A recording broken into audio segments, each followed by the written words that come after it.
Good morning, everybody. This is Alex, and today we're talking about picking your battles. You try as you might, you can't do everything. We're only human after all. We only have so much time, so much capability, so many resources to get done the things that are the most truly important to us. And it is a constant struggle to figure out, not only how to do those important things, but just what those things are. I've spent a fair amount of my life on things that, looking back, probably were not the best way to spend my time.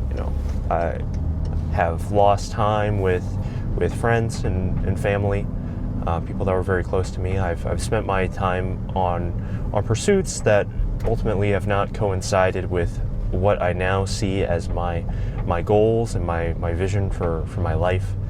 But at the same time, like, those things are also life. And it's hard to find that happy spot, especially when your vision of yourself is to be someone who is performing at a very high level, doing a very high number of interesting things, while splitting your time and attention between a couple of different pursuits, right? For all my life, I think I've wanted to go create video games, and for I spent basically all of my childhood just playing video games, like learning about video games, video game history, playing through all of the classics, all the stuff, sinking countless hours into a bunch of like TF2 and Warframe and all this stuff. And the central there was always this central thought of one day I will make my own game, and here are the things swirling around in the back of my mind, of what kinds of stuff I'd want to do. And I think I vaguely understood that the path to achieving that would be to become a computer programmer. And so I inserted myself into a couple of situations which allowed me to advance my my career knowledge path down that road, and here we are. That's it's been my full-time job for several years now. But I think that there was something lacking along the way, and this I think is what enables people really to be able to make up for a lot of that time that people like me didn't. There are clear solved paths and resources for how to take you from one stage of your life in terms of developing a talent or something to the next. And a lot of this involves practice of things that are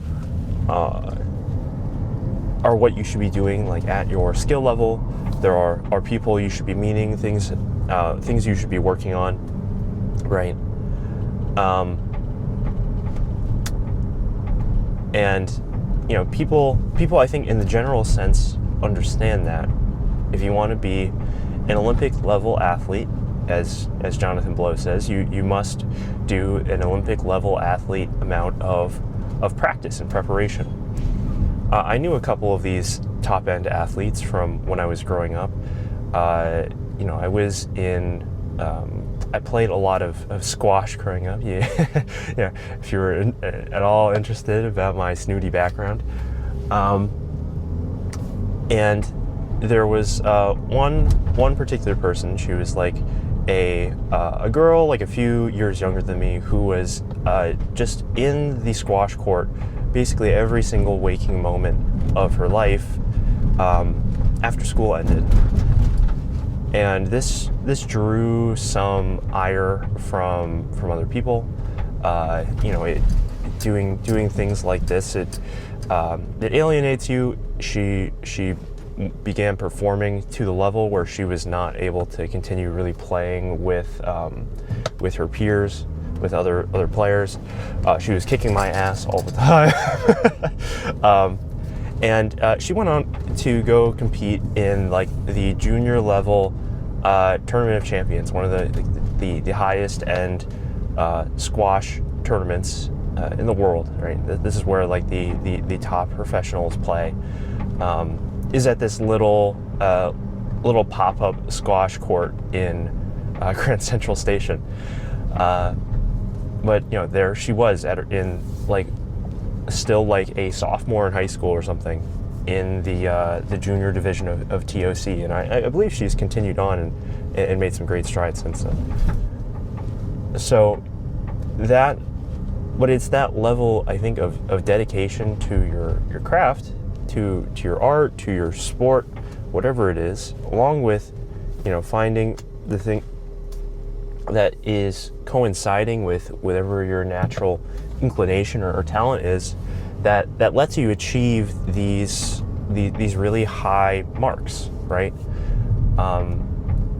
It takes a lot of energy, as we're fond of thinking about here, to escape, to reach escape velocity, to break free of the gravity of the median, and to shoot yourself out among the stars, among the legends. And I think having that path set forward for you of showing you, okay, you have like a real desire to do this thing, to be incredible at it, but you don't know what the path is. You don't have maybe a mentor or some kind of figure who is going to guide you directly down that. That is also such a crippling blow, right? Of then having to piece these things together for yourself, as opposed to being able to, just jump right in onto that path and then and begin walking down it. And there are benefits to this too, right? Walking your own path, taking this sort of meandering course, as opposed to being, on this laser focus for your entire life.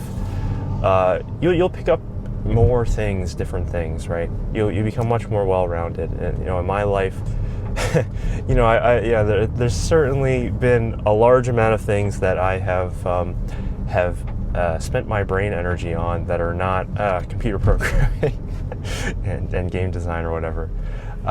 Just like tons and tons of stories of classical mythology and folklore, just a bunch of useless pop culture trivia, whatever my comic book knowledge falls under, etc., etc. But these things and having a foothold in all these places, being more of a generalist, that is some kind of superpower too. It lets you see things that the specialized person maybe wouldn't. And if we're going to look at a relevant contemporary example, you have Mr. Beast, right? He had been grinding away nonstop at becoming a YouTuber since he was a teenager, right? And now he's achieved just unbelievable amount of success and gotten to be at the number one position for his desired career in the world, right? He is the best there is at what he does, and what he does is is make YouTube videos. But he's gone on the record many times of saying he basically has no exposure, no knowledge of movies, of TV. His development for art, everything is very weak. And so as as time has gone on, like there are people who have backgrounds in this stuff, and as when storytelling became a more important part of his product, his content, when the ability to have like a deeper connection with your random contestants showing up in like any whatever Mr. Beast video you're watching became like critical to the success or failure of these very expensive videos. Then you see a lot that being added as a either as a consultant or as like a main role within his organization, right? And that lets you kind of grow out and find the thing. I was speaking with a guy at work. He was the head of systems engineering, about the ways that you sort of build out and design like a product or a company or anything really, and I think we can apply this back down to the human level again. Of you have to find something that works. You cannot be an overgeneralist first. If you try to over design whatever it is and capture the world, you are likely to fail if you are creating a product that is just encompassing so many different things, so many different probably conflicting ideas and ideals. You're taking on like a massive humongous task that most people are not going to be equipped to solve it, and a lot of the time it may not even be possible. And the way that you really are able to find success in this kind of space is by capturing a market first, of making something that appeals very heavily to some amount of people, and then expanding out from there, right? And that's kind of the order. Like, if we're to look at these, habits of highly successful people, like they have that obsession, they have that drive that brought them to that thing, and then later we're able to add on to that. And I don't think we're looking at like two very specific examples of very high performing people. If we were to go through the list, people are able to come up in different ways and different points of time in their life, all the time. But I think you fundamentally cannot do something without putting the time in, right? That is to do something, you must put that effort in, and that's just the cost of doing that business. And then if you were to look at yourself, at your career, your life, whatever it is, like that, I think is an approach that does have this path toward a high level of excellence, of becoming the single greatest person in the world at something, of obsessing over it, of devoting your entire life to it, and then once you're at the top, then you can then branching out, then going back and making up for the time you spent doing that on something else. But the danger obviously is you're extremely leveraged on doing this one thing, and if it doesn't work out for whatever reason, so let's say if my squash playing friend broke her knee or something, I think this is the plot of like Challengers. I didn't really, my my fiance was watching this movie. I was asleep, passed out in the other room. If you spend your whole life to this sport, and then suddenly you have some sort of massive injury, and that is irrecoverable, you're permanently locked out from that highest echelon of player, of performer, then what are you to do with your life then? What is the fallback plan? And that's not only dangerous toward your mind, like your perception of like who you are and like what you were going to do with your life, but also like obviously financially, like if that was your main source of income was winning squash tournaments, right? And you can't do that anymore. What are you to do? And so that might look, we won't spend too much time deleting here, but it could look like you pivot to be to coaching or teaching or something. I think this continues to be the plot of Challengers. Or like you are left in the position where you really have to start over and devote your life to something else, and that's hard. That's tough. But it's natural for things that are not entirely in your control, which is everything. Of sometimes you have a setback that is you just cannot come back from.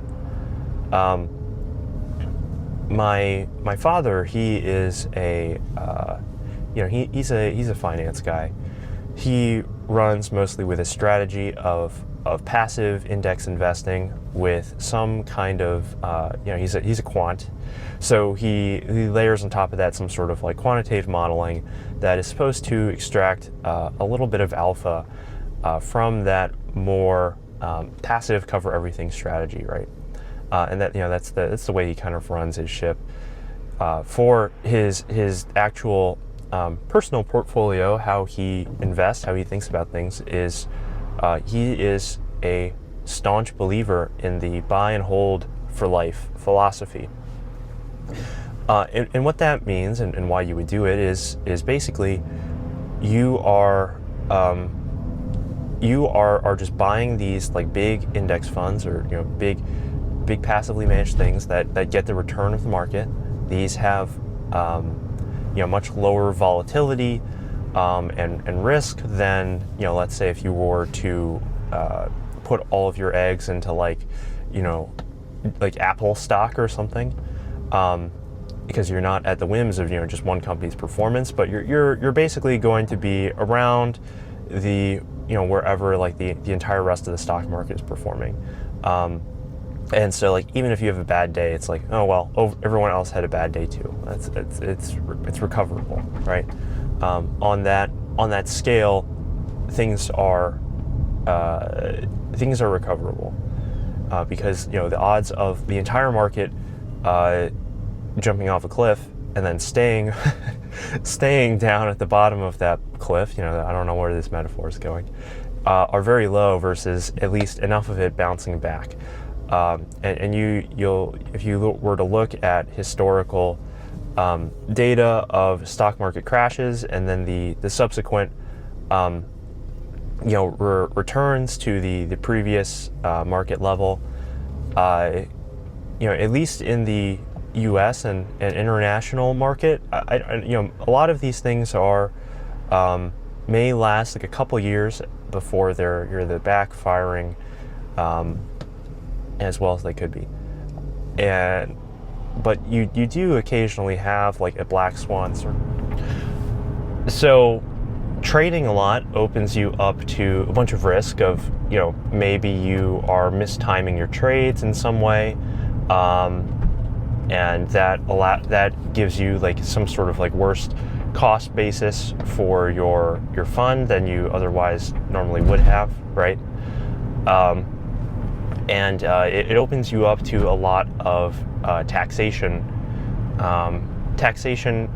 on trading. We call this capital gains tax, and it's something that you pay like when you have a gain on your investment that is realized.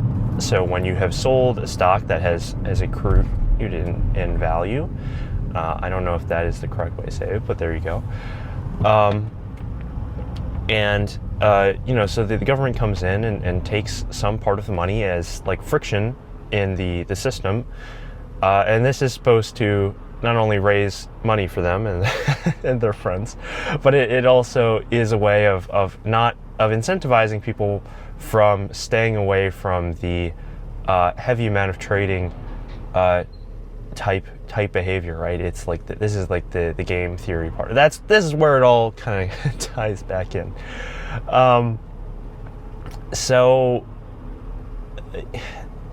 the strategy of the buy and hold this one thing forever, that is a strategy that will get you pretty far, right? Assuming you have enough capital, enough time, and your investment vehicle is of a good enough return rate, you will end up, through the power of compounding, just doing the same thing over and over again.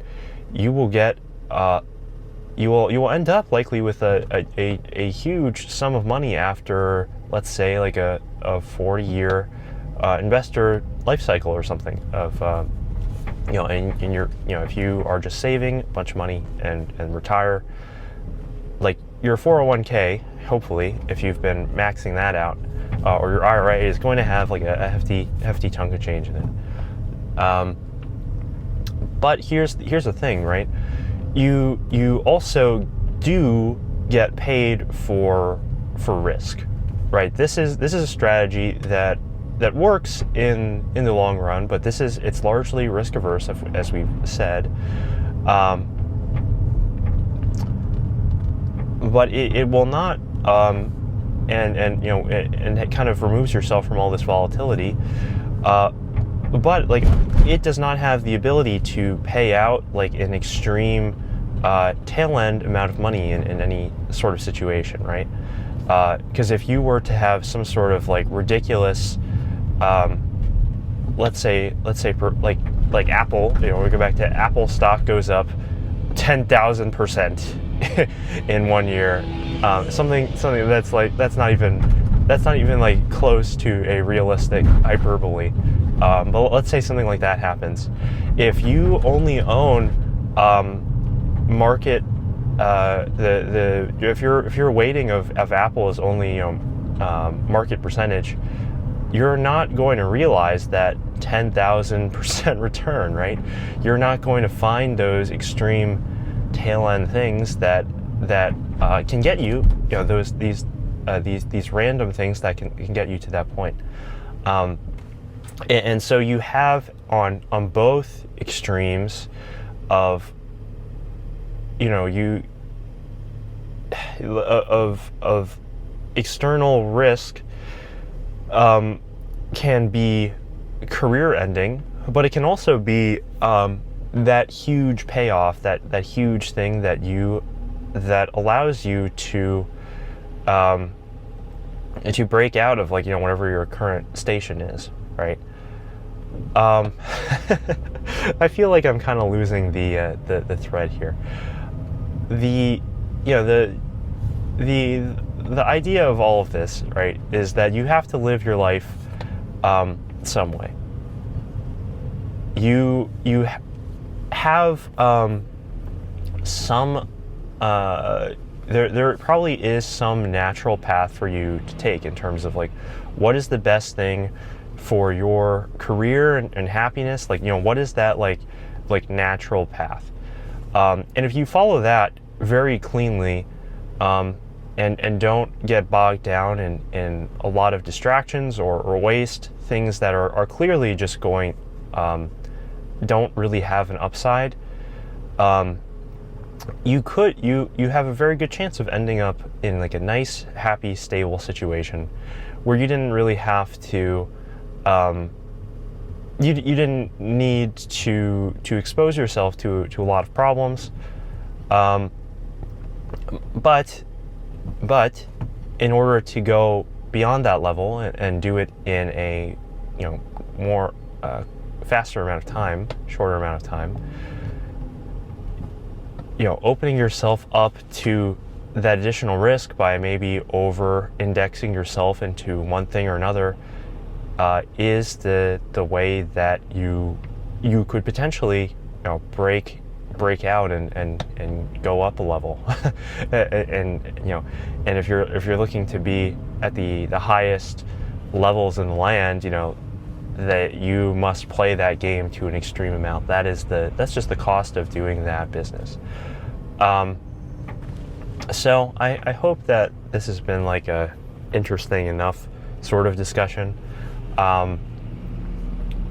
In my personal life, I'm still trying to figure out like what that means, of like where to do the things that I want to do to live the life I want to live.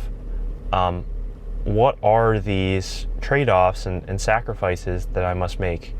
What are the things that I have to give up that I don't see giving me a return on investment, that I don't see as being a net value add to my life, and what are the things that I need to really focus on and spend my time on that will pay off in the long run. And so, all that said, I hope that you, this guy needs to pull up like a foot. Thank you. I hope that you are able to have found that balance in your life, and if not, that is probably one of the most important jobs you have is determining like what you need to be doing to really achieve your goals and live the life that you want to live. So remember, as always, to like, comment, and subscribe. Somehow that doesn't seem as fitting for this one. Leave if you've ever found yourself like in this situation of like consciously trying to think of what are the things in life that are important, what are the things in life that will really matter, and what you did, like how you figured out like what it is to do. Leave that in the comments below, I suppose. And hopefully we can all learn a little bit more something about living our life in a better way. So that's all for now. Have a good one, ladies and gentlemen, and yeah, I need to work on these outros. Bye.